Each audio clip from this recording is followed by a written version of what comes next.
Hi everyone, my name is Dr. Melissa Heinlein and I'm the Chief of Voluntary Service at the Corporal Michael J. Crescens VA Medical Center in Philadelphia. Thank you so much for joining us for the My Life, My Story. There are some things that we're going to highlight for you, but most of it will be beneficial for when you join us for the live session so that we can answer any questions. So this is a quote from one of our veterans in VA, not necessarily here in Philadelphia. But the veteran is stating that this is a great way to improve provider understanding and decrease bias and eliminate first impression issues, as people are generally ill and cranky when seeing medical care. And that is so true. Everyone has a story. People come in, they're upset. They were trying to find a parking spot. They're already late for their appointment with their doctor. So we want to be able to strengthen the relationship, be able to tell the story, a story of our veterans, so that providers can take some time just to get to know them a little bit better, understanding that they're more than just a person with high blood pressure or diabetes. So we want to get to know patients as people rather than a diagnosis. And here is a quote just from a VA employee. The My Story note, which is in our computer record system for our veterans, was wonderful. I truly feel it has helped me to understand my patients better and to know where they are coming from. This is invaluable to the VA, where experiences shape our patients in such a profound way. So here are some things to think about. Why this volunteer opportunity? What do you hope to gain from this type of storytelling? And what's your comfort level with interviewing and writing?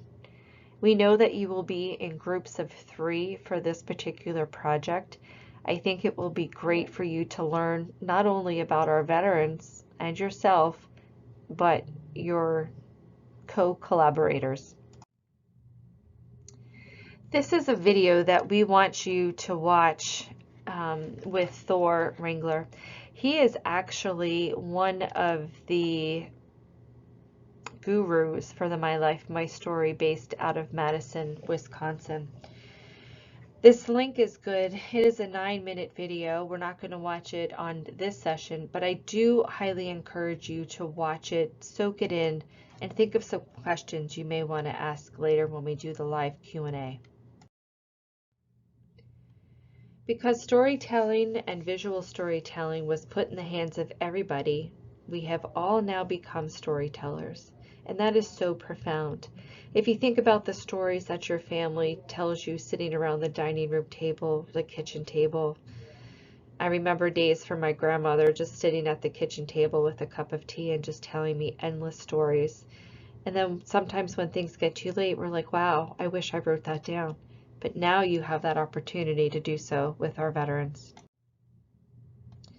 So how this came to be is that we have virtual volunteers as part of our Compassionate Care Corps who are identifying veterans who want to share their story. They're calling veterans to wish them a happy birthday, and as a part of this script, the volunteers are asking the veteran if they want to share their story. And if the answer is yes, they're tracking that information and getting it to voluntary service where we're putting it on our database. While we received a verbal yes to participate, we also want to make sure that you acquire a verbal consent over the phone.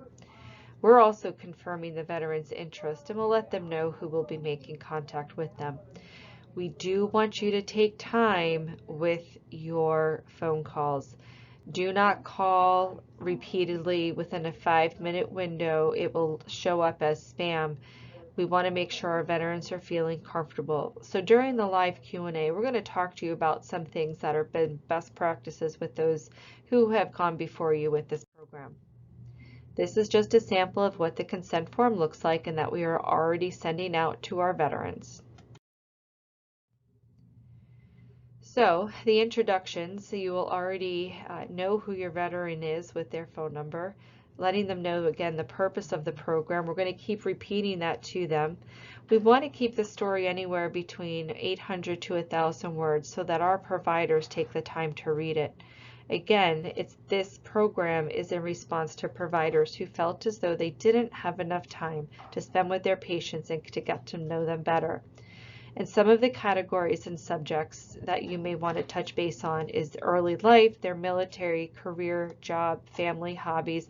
We're actually going to send some attachments to you that one of our own volunteers put together for future volunteers as part of the My Life, My Story.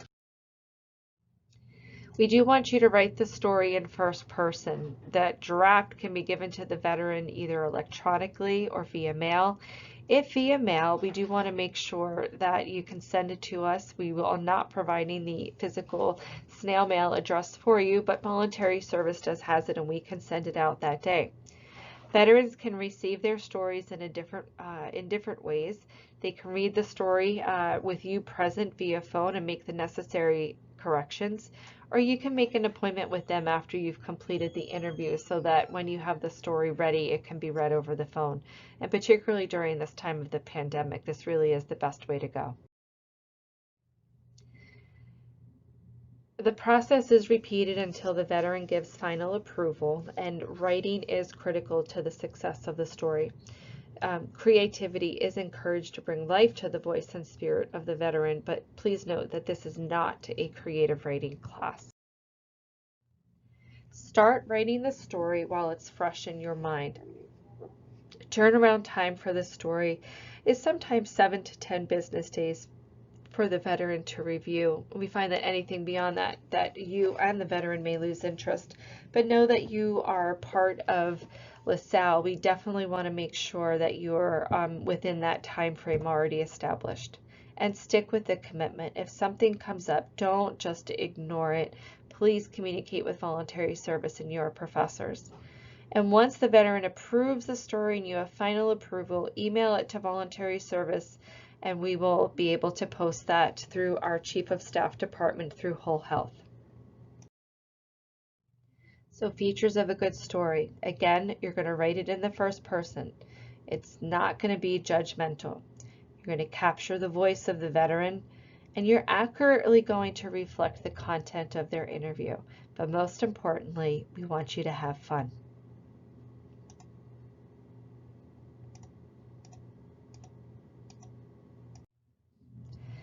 We're just going to ask you to pause here and start reading the sample story about Earl, who had enlisted in the Navy in 1955. So take a moment to read about Earl and the story that one of the My Life, My Story volunteers captured. Pause here. This is the second page to Earl's story. So when to call. Please know that some of our veterans are older who you will be calling.